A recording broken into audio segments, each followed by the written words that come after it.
دمشق کے مرکز میں قدیم قبرستان باب صغیر بھی موجود ہے۔ اس قبرستان میں بہت سے اہل بیت رسول اور اصحابہ کرام کی قبریں ہیں۔ ان میں ایک قبر صحابی رسول حضرت بلال حبشی رضی اللہ تعالیٰ عنہ کی ہے۔ حضرت بلال حبشی رضی اللہ تعالیٰ عنہ افریقی نژاد تھے۔ آپ مکہ مکرمہ میں پیدا ہوئے اور وہیں پرورش پائی۔ آپ بھی ان چند اصحابہ کرام میں سے ایک تھے جنہوں نے شروع میں اسلام قبول کیا۔ قبول اسلام کے بعد آپ نے کفار مکہ کی جانب سے ڈھائے جانے والے بہت سے ظلم اور سختیاں برداشت کیں، لیکن آپ کی زبان سے لفظ عہد عہد اور عہد نہ روکا جا سکا۔ ہجرت کے بعد جب نماز سے پہلے اذان دینے کا فیصلہ کیا گیا تو آپ مؤذن مقرر ہوئے۔ فتح مکہ کے بعد نبی اکرم حضور صلی اللہ علیہ وآلہ وسلم کے حکم سے آپ نے خانہ کعبہ کی چھت سے پہلی اذان دی۔ اللہ اکبر اللہ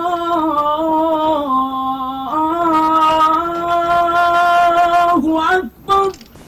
آپ نے حضور کے ساتھ تمام غزوات میں شرکت کی۔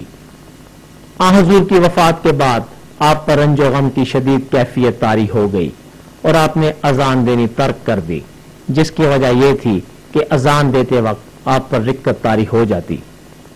کچھ مدت اسی درد و غم میں گزارنے کے بعد آپ اسلامی فوجوں کے ساتھ ملک شام چلے گئے، جہاں سے آپ مختلف جنگوں میں حصہ لیتے رہے اور وہیں مستقل رہائش اختیار کر لی۔ ایک مرتبہ آپ نے خواب میں نبی پاک حضور صلی اللہ علیہ وآلہ وسلم کی زیارت کی، جس میں دیکھا کہ وہ آپ کو یاد فرما رہے تھے۔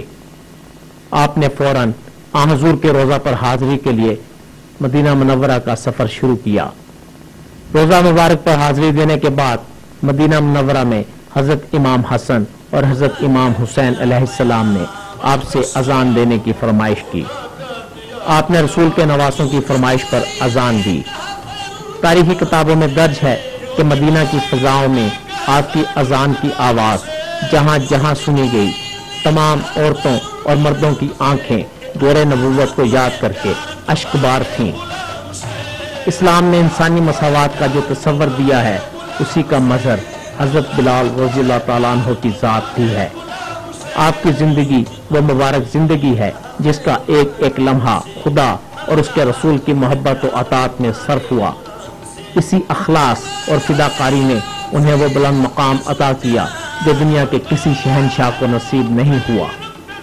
ادائے دید سراپا نیاز تھی تیری، کسی کو دیکھتے رہنا نماز تھی تیری، اذاں ازل سے تیرے عشق کا ترانہ بنی، نماز اس کے نظارے کا ایک بہانہ بنی۔ خوشا وہ وقت کہ یثرب مقام تھا اس کا، خوشا وہ دور کہ دیدار عام تھا اس کا۔